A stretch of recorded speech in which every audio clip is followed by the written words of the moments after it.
सर्वांना माझा सस्नेह नमस्कार।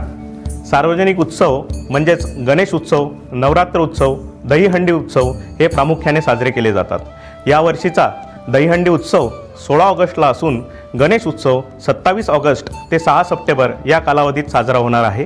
त्यानंतर नवरात्र उत्सव साजरा केला जाईल। या सर्व उत्सवांसाठी आवश्यक असणारा निधी हा सार्वजनिक वर्गणीच्या माध्यमातून गोळा केला जातो। ही सार्वजनिक वर्गणी गोळा करण्यासाठी संबंधित मंडळांनी आपल्या जिल्ह्यातील धर्मदाय आयुक्त कार्यालयाची पूर्वपरवानगी घेणे कायद्याने बंधनकारक आहे।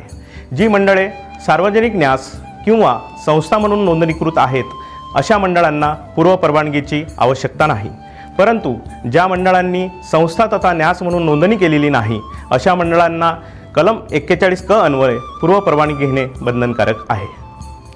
सार्वजनिक मंडळांनी पूर्वपरवानगीचा अर्ज ऑनलाईन पद्धतीने करावा लागतो। नोंदणीकृत नसलेल्या मंडळांनी कलम 41 क अन्वये करावयाच्या अर्जाचा नमुना धर्मादाय कार्यालयाचे अधिकृत संकेतस्थळ charity.maharashtra.gov.in यावर प्राथमिक कार्यपद्धती या शीर्षकाखाली उपलब्ध आहे। अर्ज करण्याची प्रक्रिया अतिशय सोपी आहे, परंतु तांत्रिक अडचण आल्यास आपल्या जिल्ह्यातील धर्मादाय आयुक्त कार्यालयाच्या पूर्वपरवानगीने ऑफलाईन पद्धतीने सुद्धा अर्ज करता येतो। सार्वजनिक मंडळातील सदस्यांनी या अर्जासोबत त्यांचे ओळखपत्र म्हणजेच Aadhaar card, PAN card, driving licence किंवा मतदान ओळखपत्र, जागा मालकाचे नाहरकत पत्र किंवा स्थानिक स्वराज्य संस्थेचे नाहरकत प्रमाणपत्र, मंडळातील सदस्यांचा ठराव, मागील वर्षीचा जमा खर्चाचा हिशोब, मागील वर्षीची जमा खर्चाची रक्कम 5,000 रुपयेपेक्षा जास्त असल्यास लेखापरीक्षण अहवाल किंवा सनदी लेखापालाचा अहवाल ही कागदपत्रे सादर करावयाची आहेत।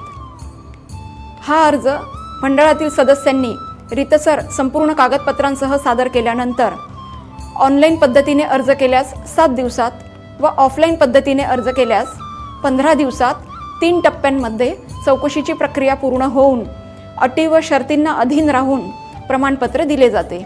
या प्रमाणपत्राची वैधता 6 महिने असते। मंडळातील सदस्यांनी त्यांचे पावती पुस्तकावर हा परवानगीचा क्रमांक छापणे बंधनकारक आहे। तसेच नागरिकांनी सुद्धा पावती पुस्तकावर हा क्रमांक छापला किंवा कसे या बाबीची खात्री करून वर्गणी द्यावी। नोंदणीकृत नसलेल्या मंडळांनी वर्गणी गोळा करण्यापूर्वी धर्मादाय आयुक्त कार्यालयाची पूर्वपरवानगी घेतली नसल्याची निदर्शनास आल्यास अशा मंडळातील सदस्यांवर कायदेशीर कार्यवाही होऊन त्यांना 3 महिन्यांपर्यंतचा कारावास व पूर्वपरवानगी न घेता गोळा केलेल्या रकमेच्या 1.5 पट दंडात्मक शिक्षा होऊ शकते किंवा या दोन्ही शिक्षा होऊ शकतात। त्यामुळे सार्वजनिक मंडळांनी सार्वजनिक उत्सव साजरे करताना कायदेशीर तरतुदींचे पालन करण्याची दक्षता घ्यावी।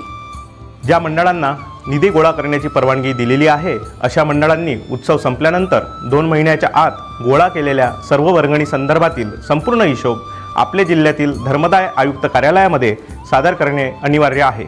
उत्सवाअंती वर्गणीची रक्कम शिल्लक राहिल्यास अशी रक्कम ही सार्वजनिक विश्वस्त व्यवस्थेच्या प्रशासकीय निधीत जमा केली जाते। सार्वजनिक मंडळांनी पूर्वपरवानगी घेतल्यास मंडळाच्या कामकाजामध्ये पारदर्शकता येते, मंडळातील सदस्यांचे उत्तरदायित्व निश्चित होते व जनतेचा विश्वास कायम राहतो। धन्यवाद।